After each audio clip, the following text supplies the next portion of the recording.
Welcome, everybody. Today is the inaugural episode of a special part of the My Metabolic Life podcast, which is Metabolic Therapy Healing Stories. And today, our first story is going to be from Geoff. And Geoff's got a great example of how metabolic health really changed his life and how he looks at everything. So I'm going to just kind of turn it over and say, Geoff, please tell me about your story. Well, Brett, thank you for having me on. It's an honor and a privilege to be the first story here on your brand new channel. And I can't wait to see where this goes for you. So I'm very excited to be a part of that. It's an interesting story, and it's not one that a lot of people would think of, for sure. When it comes to how a body reacts maybe in metabolic syndrome. I had a lot of the other issues like insulin resistance and, extra weight and all that kind of stuff. But, my why, I guess, was I had rolled over in bed one night. This was almost 2 years ago now, and my shoulder cracked and it woke me up, and it hurt really bad, like pain I've never had before in my shoulder. And I kind of rolled over and I went back to bed, and I woke up in the morning and I could hardly lift it. And I was like, well, what the heck? I've never had a shoulder issue. And it was in my left shoulder, which is also weird because I'm a righty. So, throwing softball, throwing football, playing basketball, that kind of stuff, you would think if I had an issue, it would be in my right shoulder, but it was in my left shoulder. And I didn't, it hurt. I'm like, okay, hopefully it goes away. And over a period of a couple weeks, it got progressively worse to the point I couldn't lift it at all. I was like, just like that. I couldn't raise my arm. I certainly couldn't do that. So I make an appointment, and here in Wisconsin, we have Orthopedic Associates has basically an emergency room walk-in clinic over here in Pewaukee. Yep. And I called and wanted to come right in. So they got me in, and come to find out after some x-rays that I had developed calcific tendinitis right in the very front part of my shoulder. And what that is a basically jelly bean size bone deposit in your tendons of your shoulder that's not supposed to be there. And as it gets bigger, it develops rough edges on it, or razor blade as edges on it. And so every time you go to move your shoulder, those razor blades are cutting and shredding your tendons, hence the pain. So I'm like, well, that's really weird. Like, where the heck did that come from? And they put me on prednisone just to kind of alleviate the immediate pain. Mm-hmm. And I made an appointment to go back in a couple weeks, see the doctor. And so I did that. I went on the prednisone. It felt better. I could at least kind of go like that. It got me through for 2 weeks. Go in and I see the doctor, and he comes in and goes, yep, you have calcific tendinitis right here. Gave me a bunch of range of motion tests, which I failed miserably. And said, we have a couple options. And he goes, one is to leave it right now and see what happens, or two, we can do what they call a barbotage treatment. Yeah.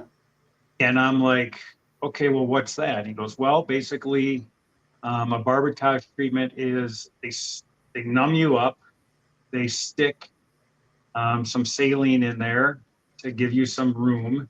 Mm-hmm. And then they take a needle and they try to break it up and try to suck it out right there. And I'm like, all right, well, whatever. I don't want to have surgery, so let's do that. And he goes, yeah, but you can do it right now. I said, okay, let's do it. He goes, it's about a 10-minute procedure. Now, this is the day before deer hunting here in Wisconsin. So it was November 18th, I believe.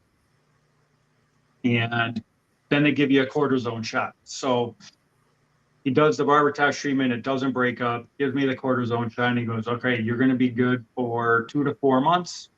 You can go deer hunting tomorrow. You should be able to use your shoulder. It'll be a little sore, but not a big deal. It's going to feel better right away.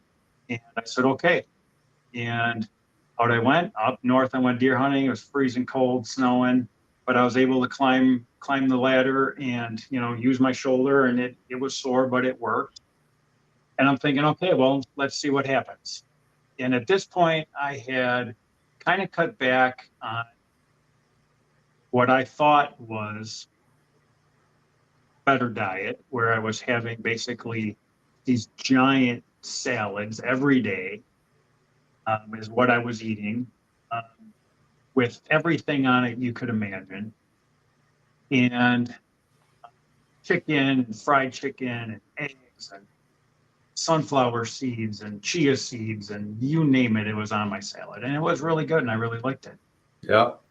However, I lost like 5 or 6 pounds over Christmas time. And I'm like, okay, I'm doing the right thing. And about the middle of February, my shoulder started getting sore again. And I was like, oh crap.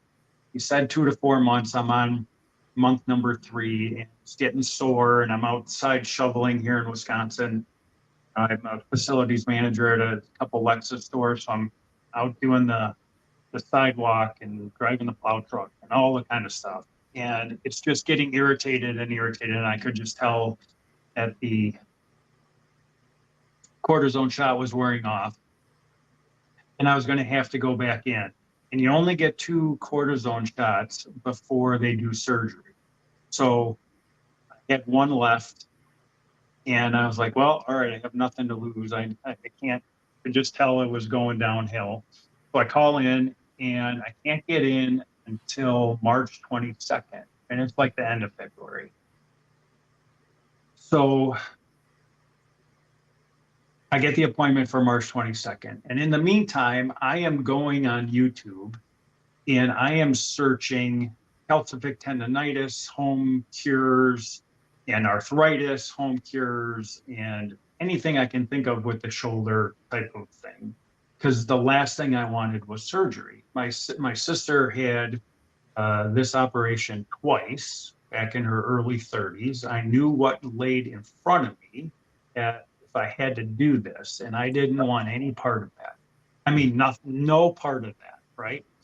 To the point where she had to have a second surgery on one of her shoulders because she had frozen shoulder after the first one. So I'm like, no, what else can I do, right? I'm like not going in for surgery. So I'm watching videos, and I'm doing some apple cider vinegar, and I'm doing some other stuff, but nothing really makes me feel good. And this Jordan Peterson video just kept coming up from Joe Rogan back 6 years ago, I think it is now, where he's on there talking about his carnivore diet, been on it for a year, and he can't believe the changes and all this stuff. And it had been coming up for weeks, and I just had never clicked on it. And then finally one night I said, okay, this is coming up for a reason, and I click on it. Yep. I'll watch it. It's like 20 minutes long. And then he talks about Michaela Peterson, his daughter, juvenile rheumatoid arthritis, 16 or 17 years old, having a hip replaced and having an ankle replaced. Yeah. And how miraculous this diet has been for her and for him. And I'm like, okay, well, I didn't know anything about carnivore. I knew nothing. Everything we're going to talk about from this point on, I knew none of it. I didn't know. And so I'm like, okay, so I, of course, the way YouTube works, her video's the next one, right? So I click on that, I watch it. And it's, I think, the 27th of February or 28th of February. And I'm like, I watched that. And then I think one other video comes up. I'd have to really go back and look. in my history, but I'm like, okay, so you're going to tell me that Michaela Peterson basically cured her rheumatoid juvenile arthritis by basically doing carnivore. And Jordan Peterson lost all this weight and did all this stuff by basically doing carnivore with her, kind of as support for her. And I'm like, okay. And then I watched a Dr. Westman video and then another Dr. Westman video. And I about like keto, and 20 carbs a day. And I just adopted the 20 carbs a day rule. And I started on March 1st, 17 and a half months ago. And I just went cold turkey. I'm like, I have nothing to lose. I don't want to have shoulder surgery. You're going to tell me I can eat steak and steak and steak, and then some bacon and eggs and cheese and milk and pork chops and salmon and all the things I really love, but I never ate because for 54 years I've been told it's going to kill me. Right? So I just dove in with both feet, with no expectation whatsoever. Yeah. And at this point, I'm 197 pounds. So I had lost some weight. My heaviest, I was 214. But I dove in zero carb. I went basically zero carb for the first week. I got a very nice, really bad hangover headache, I guess I would call it, just in the back of my head, like I had 20 beers last night, which was my sugar withdrawal kicking my ass. I just didn't know it at the time. And that lasted for 10 days. And it was kind of like the keto flu. They say I felt okay, but this headache just was right there. And I lived on Advil and Tylenol. And day 10, I woke up and my headache was gone. And I was like, holy crap. What the heck is this? It was like a paradigm shift, and like the clouds, leaving in a bright sunny day. And I was like, oh my God, I don't have a headache.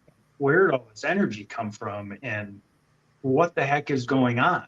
And I was only down a couple of pounds, but I felt amazing, just amazing. And this is where I'm 52 or just turned 53 at this point. And I'm like, holy cow, right? So it's 10 days in, my headache's gone, my shoulder's starting to feel better. And one thing that I noticed in amongst the headaches that I forgot to mention is that I had arthritis in both of my elbows for years. Not terrible, but it was there. Hard to like carry a salt bag in or a heavy duffel bag or any type of lifting or anything like that. In 2 days, that was gone. And that was like what do you mean? My arthritis is gone, right? But Michaela had talked about this in her video. I just didn't expect it, not in 2 days. But the inflammation had gone down enough in 2 days, my arthritis in my elbow was gone. So I'm like, all right, well, this is really cool. 10 days in, headache's gone. 2 weeks in, my shoulder's feeling better, down 5 or 6 pounds. Now it's getting towards the middle of March. My doctor's appointment is still on the 22nd. Feeling better. I'm feeling better. I'm starting to be able to go like this with my shoulder. And I stay the course. I don't cheat. I go into the doctor on the 22nd and I get in there and he goes, how you doing? I said, well, doc, I said, it's really weird. I said, but I don't think I'm going to need my second cortisone shot. He goes, well, what are you talking about? And I said, well, I started this crazy carnivore diet on March 1st, and I can go like this with almost no pain. And he looked at me like, really? I said, yeah, it's this crazy thing. But I said, my arthritis went away in 2 days. And in about 10 to 2 weeks, my shoulder started feeling better. And now here we are, it's 22 days in and I can go like this. So he goes, okay.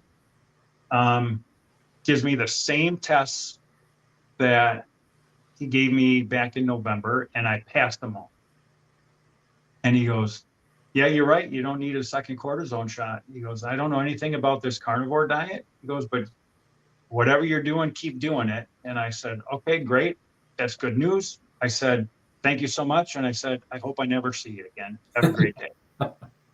Because I didn't want to see him, right? Like that's the last option is that. So that's March 22nd. I get to my 30 days, and which was the challenge from Jordan Peterson in his videos. You know, he's like, here, do a 30-day challenge and see what happens. He goes, anybody can do 30 days, you know? So I'm at 30 days and I'm down about 8 or 10 pounds, but I'm feeling really, really good. My shoulder's getting better. And I'm like, well, screw it. I'm going to go 60 days. I got nothing to lose, right? Shoulder's feeling better. So I recommitted to another 30 days. So everything's stays the same. I'm having steak every night, and I really kind of phased out some of the other meats, and just really my body started craving ribeye. So almost every night I had a ribeye. Um, and I'm doing this for 60 days, and I'm down about, I would say, 20 pounds or so, which was a side effect. It wasn't what I was trying to do. It just happened. And all this time I'm eating this way and I'm feeling better and I'm getting more energy and my shoulder's getting better. I'm literally, as you would say, breaking my brain. And I'm watching 5 to 6 hours of videos a night. And I'm not exaggerating when I say that. Yeah. And I would believe it. It becomes addictive.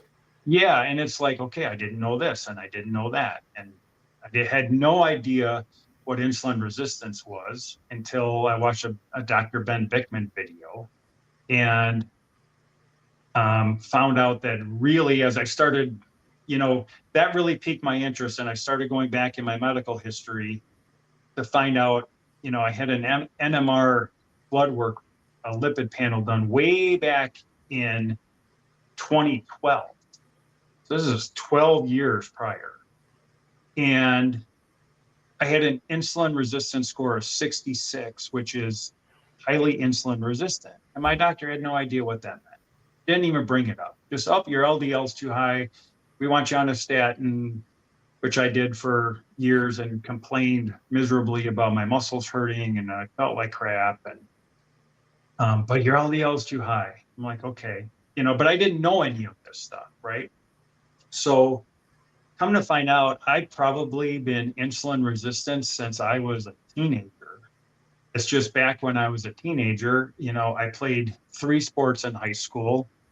Back then, there was no club ball like there is now. So I went from football, I had a week off. I went to basketball, I had a week off. I went to baseball about 2 weeks after basketball ended. We had summer baseball back then, which lasted till the end of July. And then August 5th, football started. So literally, I had like 3 weeks off of sports in 4 years of high school. It'd be 3 weeks. And even though I could eat anything and everything and not gain any weight, I was still keeping my insulin way too high.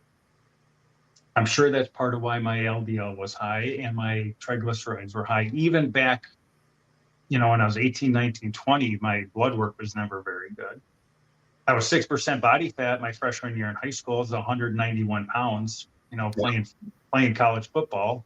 But that doesn't make you healthy, as we both know, right? It makes me look healthy, but internally, I'm sure I had insulin resistance even back then. And so,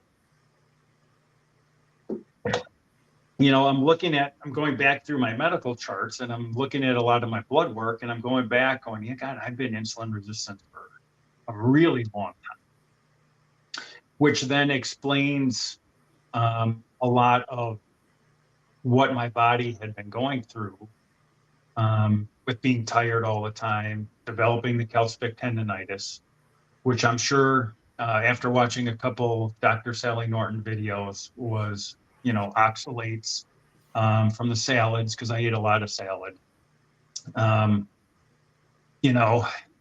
my body couldn't handle it anymore, and so I kept the dive on, and I've probably now in the last 17 months watched 600 hours of videos, I bet.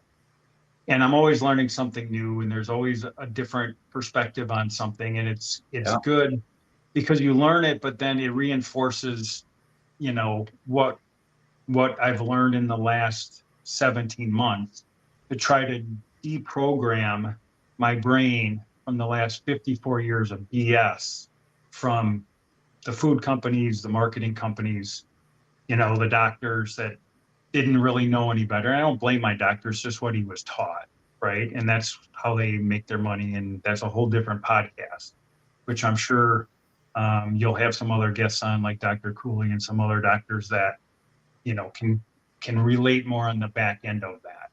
Of course, You with your background, that as well, right? But the deprogramming of the brain is one of the hardest things to do, you know even when you're going through the results you're going through. I'm going, yeah, but this doesn't make any sense. It doesn't make any sense. And my blood work, my doctor still can't wrap his head around. Thinks I'm going to die of a heart attack tomorrow, even though my blood work is the best it's been probably in 35 years. So anyway, I went into carnivore to cure calcific tendinitis, or to see if it would work. I had, again, no expectation. And by some miracle, I'm good to go. Like, I have no pain whatsoever in my shoulder, and I have not had surgery. So it's now a year and a half about or more later, and you're still feeling you don't have any need for surgery, correct? Correct. I'm told my shoulder is 100%. What about other things? You had mentioned your elbows. Did you notice things, other scenarios across your body? Yeah, and it's things that you didn't really realize that you were dealing with, because you've been dealing with them for so long. And it's just, it's part of getting old. I'm 54 years old. It's part of being old. I was an athlete all this time, played football for years, got hit hard a bunch of times, fell off a roof in my 20s. I mean, I've done some, had some injuries and done some stuff, but some of the things that happened to me, I didn't see coming at all. I lost 27 pounds without trying. And remember, I had a bad shoulder. I didn't lift one weight losing 27 pounds. I didn't work out. I didn't ride the treadmill. I didn't do anything except change what I ate and go to work. That was it.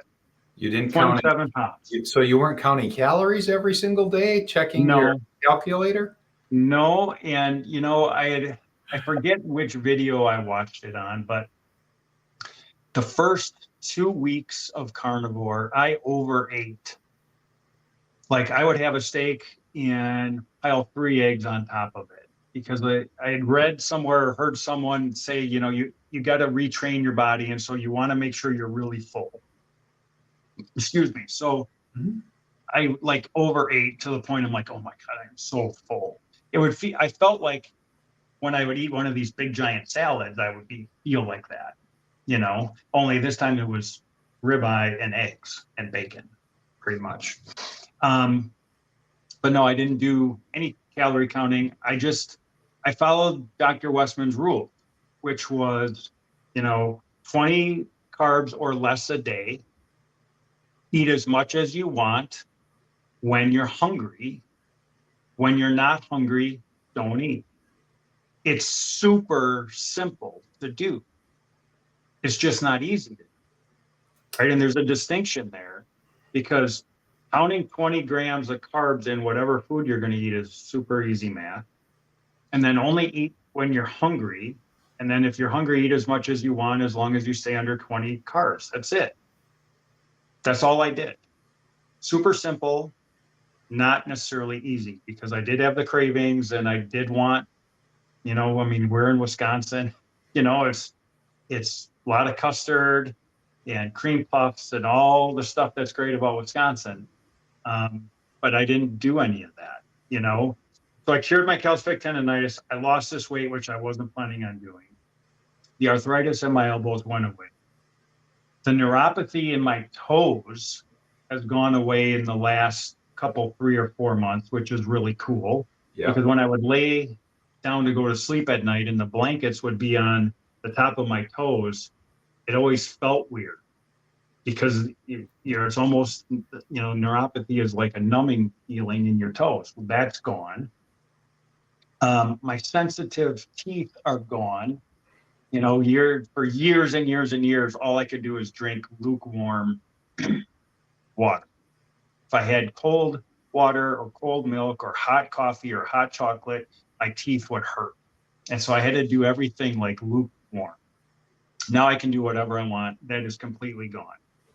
I sleep way better.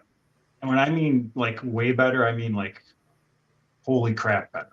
Yeah. Like I don't get tired during the day until it's time to go to bed, which for me is 9:30, 10 o'clock.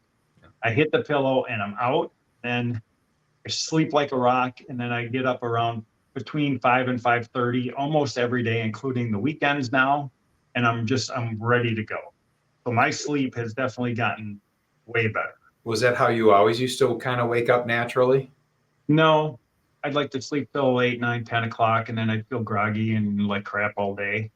But that, as I look back on it, I'm sure that was the insulin resistance part, because I had no energy ever for years, being insulin resistant. It just, the mitochondria were not working right, and everything was, had too much insulin, and I just felt lousy 24/7.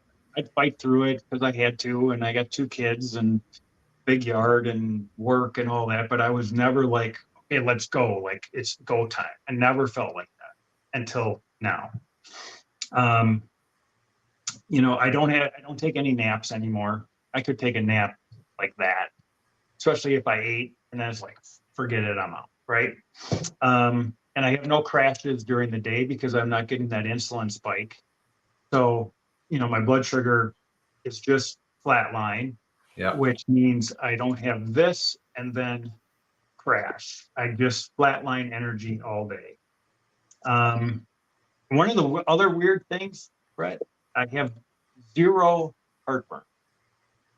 Oh, I that lived on Tums. I mean, I had a bottle of them in my desk drawer at work, and I have not had heartburn maybe once in 18 months. that's incredible. And then as far as like my blood work goes, I've had a couple NMR blood works since then. I've gone from a type B to a type A, which is a good thing. I know you'll have some doctors on it, and I know you can explain it better than I can, but basically my blood work has gotten really, really, really good. My HDL triglyceride ratio is under 1, That's amazing. which I went back and did some math, just some very simple math on my blood work going back to 2012. I was a 4.7, 3.9, 4.2 at times. That's just screaming heart attack, right? And now I was a 0.97 the last time I looked. I've had the highest HDL I've ever had in my entire life at an 82. I saw And the all I graph. do is, That was an incredible, just upswinging graph. That was amazing. yeah. And my regular primary care doctor can't wrap his head around that. How many times have you had interaction with that person since the beginning of this?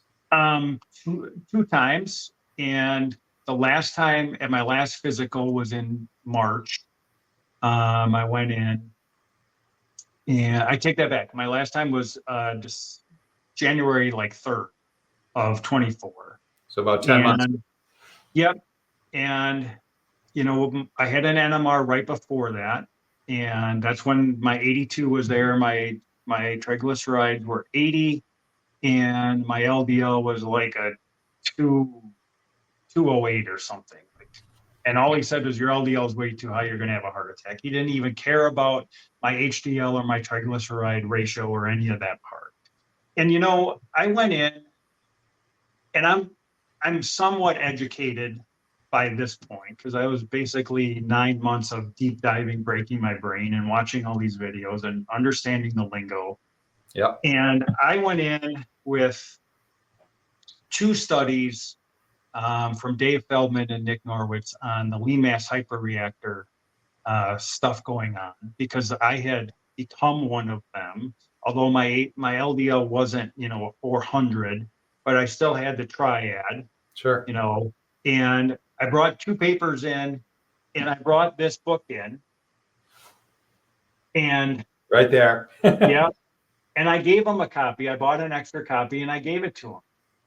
And I looked them right in the eye and I said, Doc, I said, I know you don't understand what I'm doing, and you can't wrap your head around the fact I'm down 27 pounds and I cured my calcific tendinitis and I have all these other great things that have happened to me, but my LDL is too high.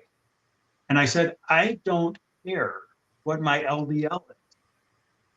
I don't care. What I care about is that my triglyceride to HDL ratio is under 1, and that my NMR chart shows that my blood pattern type went from a B to an A.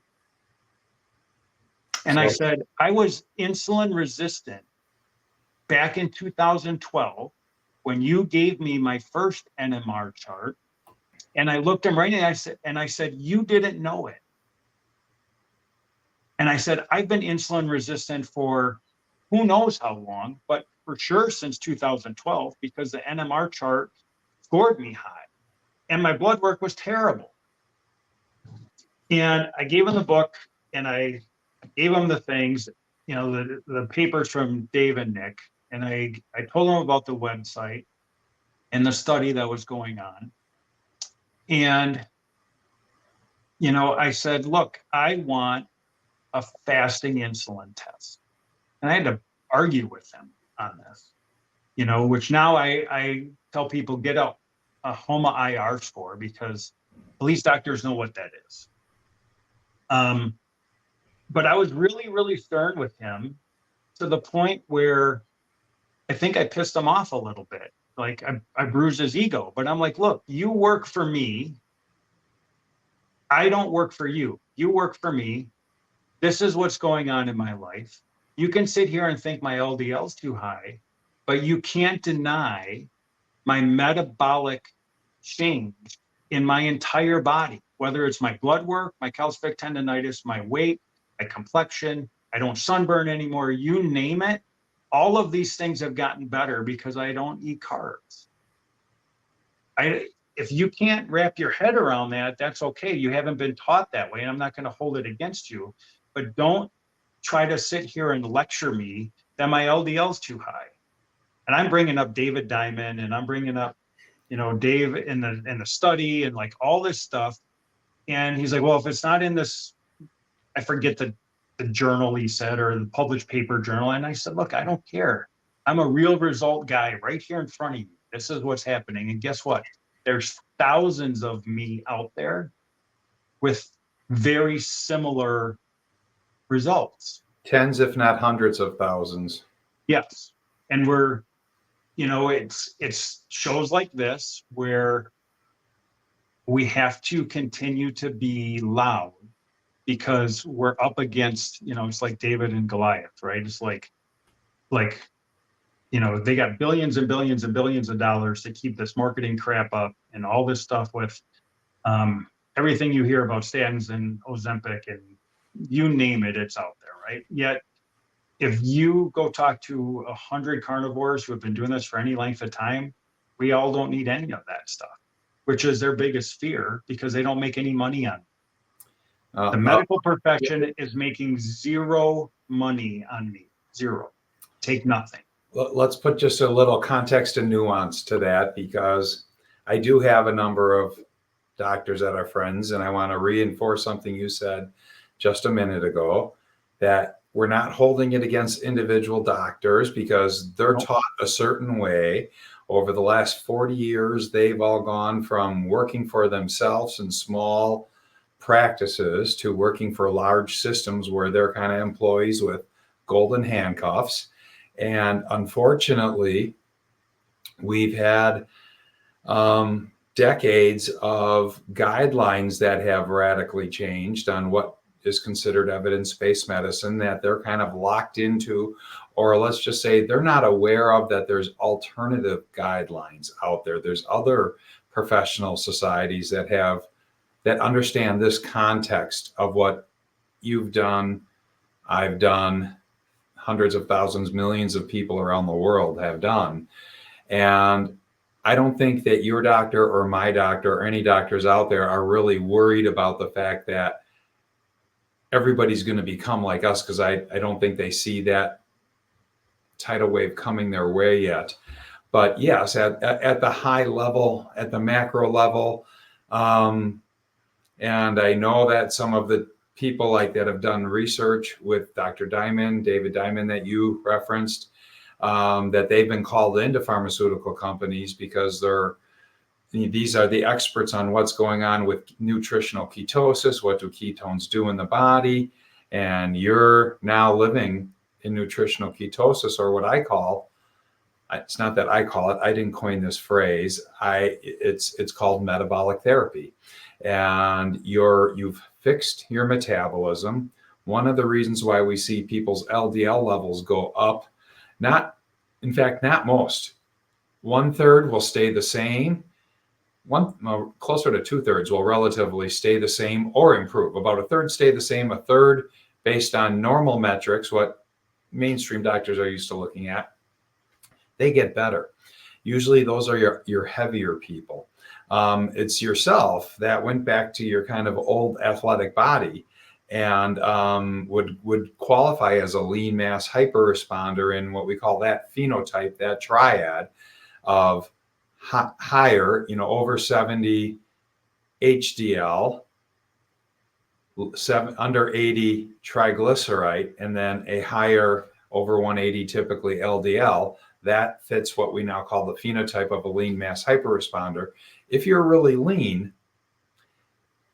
the working hypothesis is that it's just an energy model. And now that your body is basically back to how all babies are born, burning fat as your primary fuel source, not that if you didn't eat a salad or eat a couple slices of bread and your glucose naturally now comes up from bringing it into the body, you can handle it, you can clear it, but right away your body's going back to a natural fat adapted state.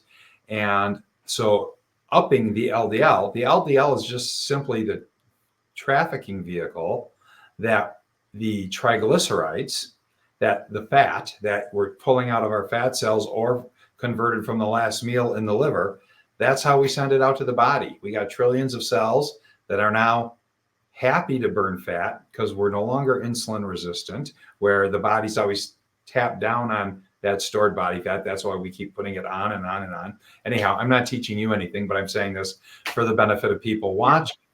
And it's once, and I can totally understand where you say to your doctor that this is the best health I've had in my life, and this one marker goes up, and I understand why it goes up. You don't yet maybe understand why it goes up, and thank God you shared the book and other potential videos that and not just videos, but there's just incredible amount of literature. There's actually, at this point in time, the ketogenic diet, if we'll just kind of put it under the umbrella of a keto. Now you can be vegan and eat a ketogenic diet and get into what we call metabolic therapy. On the other side of the spectrum, you can be carnivore and be in a ketogenic metabolism. Both of them can work. It's a little tougher on the vegan vegetarian side just because you need to stay pretty close to 50 or under carbs a day, as you're aware, to kind of maintain and stay in that fat adapted metabolism instead of a sugar burner.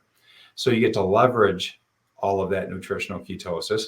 But they're just, where I was going with that is there are more studies on the ketogenic diet right now, and there's another 1,000 currently in the loop being done, but it's the most studied diet in human history.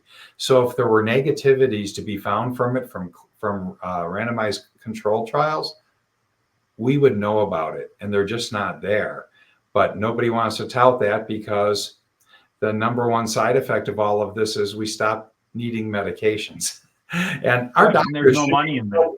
our doctors should be thrilled with that. But, all of a sudden we stop eating all the processed food. So Kellogg's and Post get a little depressed, Doritos and Frito-Lay, Coke and Pepsi get a little depressed. And then their stocks go down and nobody's happy about that. I get it. But at the expense of, the American public's health. Do you mind if I tell a quick little anecdote that kind of blew my mind? So my genesis on all this goes back to late 2018. And in either December of 2018 or January 2019, suddenly within a week, 50 different news stories hit that there was a thing called, and I apologize for anybody who might think this is a sensitive term, but there was suddenly this new phenomenon, and it hit 200 different news outlets regarding keto crotch, that ladies who went on the ketogenic diet got smelly under their waist. And that, it was there. It got incredible press. It made like every morning cable news show. It made every newspaper. And and I had just gotten into all of this. And then about 3 months later, this is hilarious. So I can't remember the exact, is it Bancilla or whatever the pasta company is named, kind of BAC starts with? Like Bancilla or something like that. Something like that. But they put their PR marketing agency on creating a campaign because they were losing market share because people were having success with ketogenic diets and they wanted to nip it in the butt. And so just call it a classic disinformation campaign. But the PR firm was so proud of what they got with the X number of press publications and news. They're like, look at what we did. And then it came out that this was all just a pure fabrication pulled out of midair and just a marketing campaign. And I think it just winds up, the reason I bring it up is I think we've been kind of subjected to marketing campaigns ever since Procter & Gamble rolled out Crisco in the 1920s. And you do history on this. It's amazing what you figure out about how we've been propagandized for generations. Well, and we're similar in age. You're a little older than me, but not by a lot. But I mean, when you really think about it, carnivore has really, keto carnivore has really taken off in the last, let's just say, 5 years, like really starting to gain some serious momentum. Yeah. And that is all due to social media, and where we can sit down and have a conversation and don't have to worry about paying to get on a local NBC channel and then get censored and edited out. And what's happening is people are going on YouTube and they're going on Rumble and they're going on Twitter and they're going on Facebook, and Instagram, and they're seeing people like me or like Carrie or like you or Dr. Cooley or Dave Mack, and all of Dave Mack's interviews. And at some point, the light bulb goes on because we're able to have a voice when we never could because this platform didn't exist. And so all you got, when we were growing up, you had, here in Wisconsin, we had 4, 6, and 12, right? CBS, NBC, and ABC. And then we had a couple other channels, and that's what we had. And so we just went with, okay, well, God, fat's bad for you. You better, don't have saturated fat. You got to have, margarine and all this other stuff, which was, looking back on it, is just marketing BS at the end of the day, right? But we didn't know any better. And we didn't know because that's what the government was telling us as the guidelines and the school system lunches and all this stuff. But now we are able to sit down as individuals and go look up carnivore diet or keto diet or ketovore diet or, lean mass hyperresponder, or any plethora of things. Calcific tendinitis. There's videos all over on it on YouTube. Type in whatever you want. I don't care what it is. YouTube has videos on it. And having this option for the average person in whatever country they're in, I feel like 5 years from now, we're going to get to that snowball momentum stage where they're not going to be able to stop us. And I hope the shit hits the fan big time, because the people of this planet deserve to know the truth, and they deserve to feel like I feel, and like you feel, and like Dr. Cooley feels, because feeling this way is what being a human is all about. And it's freaking amazing. And you heard the recent episode that Dr. Cooley and I did together, and he made just an incredibly great point that, because again, and there's nothing wrong, and it's awesome to have evidence base and do the scientific method where there's observational, and as the degrees of sophistication of the study go up, they're supposed to have more weight, and then you do lump all of the different randomized control trials together, and you have a meta-analysis, also known as a synthesis analysis, and that's the pinnacle of evidence. And doctors are taught to pay attention to that.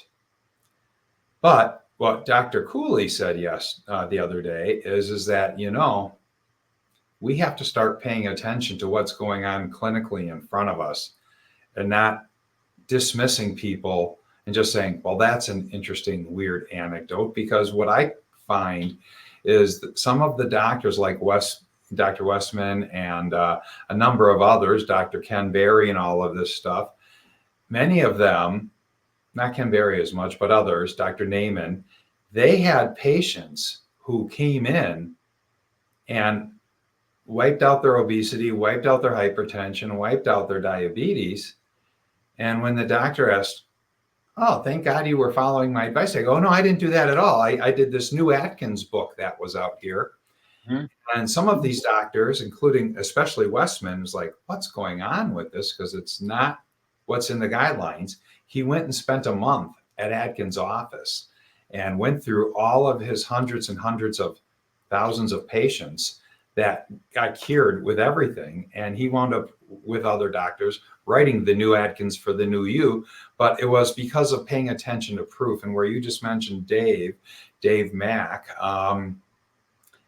Dave has a podcast called No Carb Life.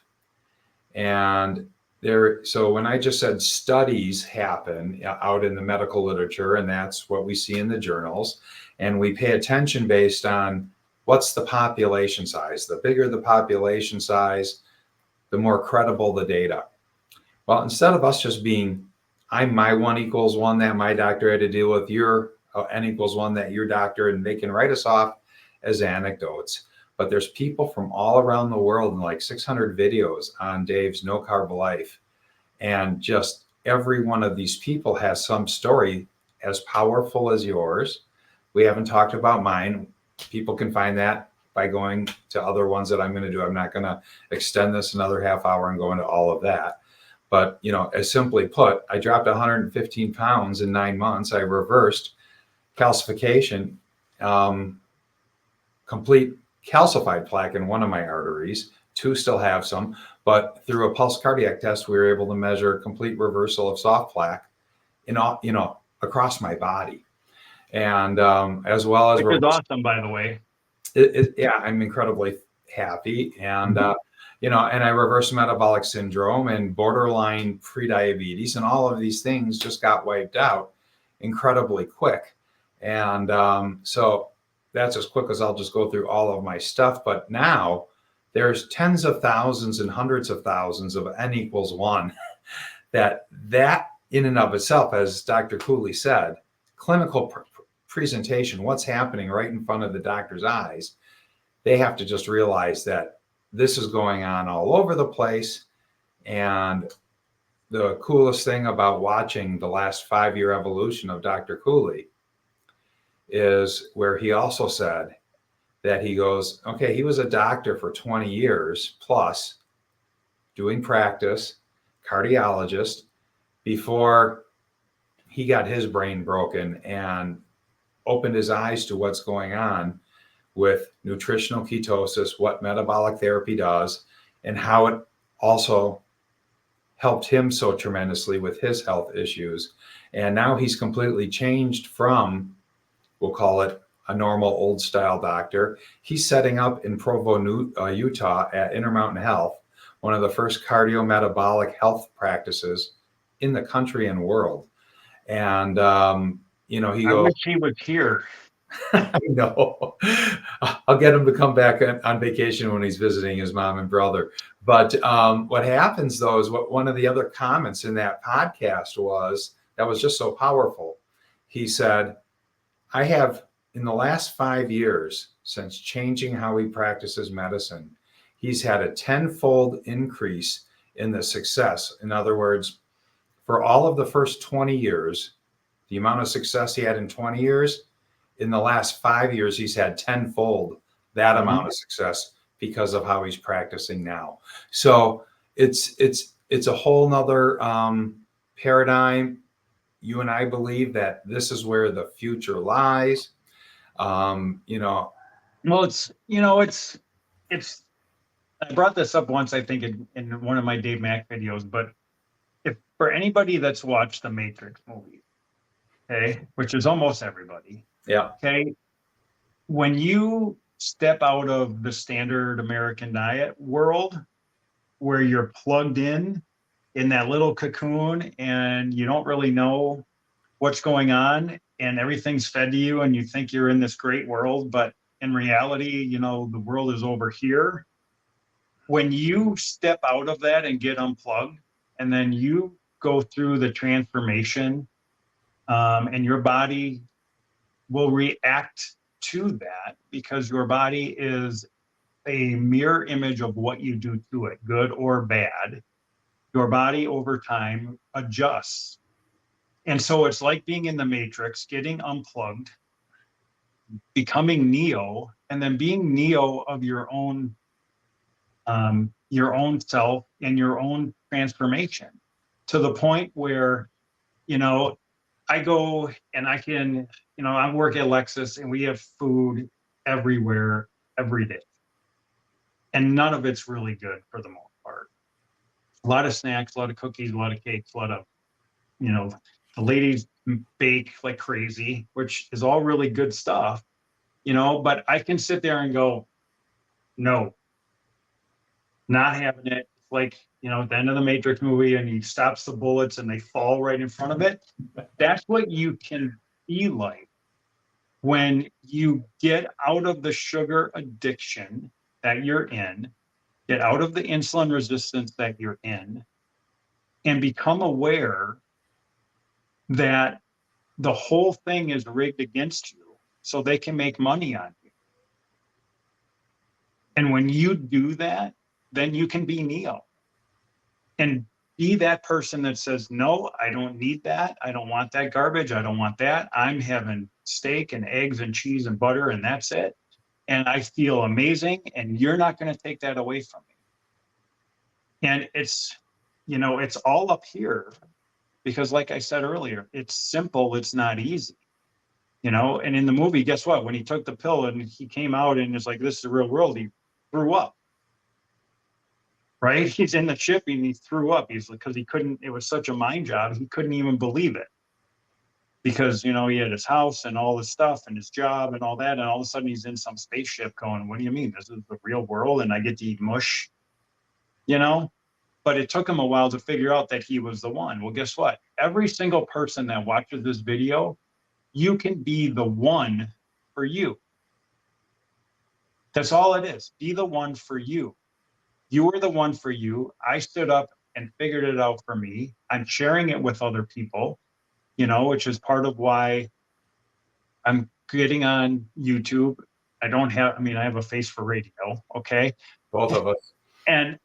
But I don't care because it's too important. People need to understand and figure it out so they can, all I want is for people to feel the way that I feel. And it's so simple. It's just not easy. And I know we'll talk in future podcasts about some of those steps and some of those processes, but I just want everybody that watches this to know that anybody can do this if they really want to. You know, all Yeah. of this for me was a bonus. I never saw any of it coming. I just didn't want to have shoulder surgery, you know, and here I am 18 months later. Before we can come in for a landing wrap up, and you have got your @KM carnivore handle in your name there, and we'll let you plug any other way that if anybody wants to get a hold of you, how to do that. I'd like to just kind of make a quick little nuance and context scenario, because everybody can watch a Jordan Peterson, a Michaela Peterson, a Sean Baker, a Dr. Westman, and it's just unbelievable the amount of success that's going on out there, and people can get really excited. And they're all heroes, by the way. Absolutely. I mean, they have radically changed my life, and the life of just countless untold millions of people around the world. I do want to just kind of put a caveat out there, because if an individual has, well, let's just put it this way. You weren't on, I'm assuming you weren't on serious anti-depression, mental health scenarios. You weren't on serious heavy duty. You weren't pumping insulin, injecting insulin into your body. You weren't on super high amounts of high blood pressure medications. No. The anecdote I want to put out there, and the caveat that I want to put out there is, as I mentioned earlier, doctors are taught a lot about how to titrate up medications, because once somebody's on a medication, their body again regains homeostasis on that. It stops being super effective for covering up that symptom, because we never got at the root cause. And so the root cause fires up more, and people need to go titrate up through time with medications or add additionals. The guidelines that I referenced, that there are other professional guidelines out there for helping doctors understand, for people who want to go low carb and don't want to have these medical conditions. But if they have serious medical conditions right now, I would say reach out to somebody who knows what they're doing to assist you, because this is what I do now full time. I work with people, and I give away a free hour for anybody who wants to learn about opportunity and understand this. And I need to understand them, but I have to go through a checklist of all of these different things, because if they're on some of these heavy duty meds, and I don't have a Hippocratic oath, and first do no harm, but who wants to do harm? We just all want to help everybody. Right. But you have to be aware, because there is no combination of drugs in the world that is as potent as nutritional ketosis metabolic therapy. And once somebody's body, which can happen in the first half week to week, start flipping their metabolism back to the native one that they're born with, when that starts happening, all of a sudden, the body is creating and doing all the things that those drugs all of a sudden don't need the same amount of drug, and they could become hypotensive, they could become hypoglycemic, they could be having certain episodes, because a psychiatrist needs to be aware of this and be titrating people potentially off of whether it's an SSRI or whatever. So if you're on serious medications, please don't try to go and just say, wow, I watched a video and I'm going to run out and I'm going to start doing all of this and then self-medicating, changing, messing with those. Those are dangerous things. We don't want people passing out from hypoglycemia and hypotensive behind their car and dying in an automobile accident, and God forbid, taking other people with you. This, yes, if you just got a little bit of weight you want to lose, or you're not on serious meds, you can do more of Geoff's approach with all of this. I wasn't on any medications at the time, And so when I learned about this, I just kind of jumped in and did it. But there are people who need to be more careful with all of this. It's not that this is going to harm them at all, but suddenly the body starts not needing everything that you're currently putting inside of it. It's not food. And you need to be careful with that. You don't want to take what could be just an incredibly, as you and I are both aware, we both had incredible, not just the weight, but it's the health, it's the lack of pain. And I've helped a lot of people lose pain, like you said, lose their neuropathy, get off of blood pressure medications. But I never tell anybody it's time to start doing it. It might be time to start talking to your doctor. Are you sharing? Do you have a blood pressure cuff? Are you sharing it with your doctor? Down over here, I've got a keto mojo where you figure out what your daily glucose and things like this are. Things need to be tracked, and some people really need to be serious about that. So I just want to pass that out there because it's serious stuff for a lot of people. Absolutely. For a lot of people, they can just go do it, not super supervised. But if you're on serious medications, please reach out to somebody who knows what's going on. It's very possible your doctor might not be up on all of these guidelines yet, or you might be one of the first anecdotes as that's happening in their practice. Reach out to me or somebody else that has all of this information that can then share it with your doctor. So this can be a real safe, secure journey moving forward, because we want everybody to feel as good as we do, which is why we're here doing this right now. So Geoff, are there other things you'd like to quick throw on, or other ways of reaching you? Well, they can find me at my YouTube channel, which is at KM Carnivore. And then I decided, since I'm kind of jumping into the space, I did open an X account at KM Carnivore, so you can hit me there as well. I don't have any posts there yet. My daughter does most of my editing, or all of my editing, I should say. That's not my thing. But I'm on there if you want to message me or have any questions or anything. I'm happy to chat with anybody. I don't care where you are. My story is unique. It's different. And I wanted to share it because, calcific tendinitis is no joke. Surgery recovery is no joke. And if there's a way that I can help even one person avoid surgery with that, and then maybe have some of the other benefits that I did, then I'm happy with that. So I would say thanks for bringing me on, Brett. It was a pleasure and an honor to be your first guest. I look forward to coming back at a future date. There's other stuff we can really dive into with blood work and different things. But thank you. And, I think you better get ready, my friend. It's starting. I welcome it. I can use the little avalanche as we all can. But thank you so much for coming on. It's an incredibly powerful story. I know you're trying to push the message out there, and I'm glad that we have a mutual friend, Joel, who I've been working with for a number of years. And talk to him for sure. You played high school football and went to high school with him, and then he goes, "Oh my God, look, my friend Geoff is doing just like what we're doing, and look at the results he got." And then he hooked the two of us up together. So big shout out to Joel. Joel, thank you, sir. And much appreciated. We'll continue staying in touch and doing lots of different things together. So Geoff, thank you so much for being on the episode today, and hang with me for just a second here. Yeah, you bet. My pleasure.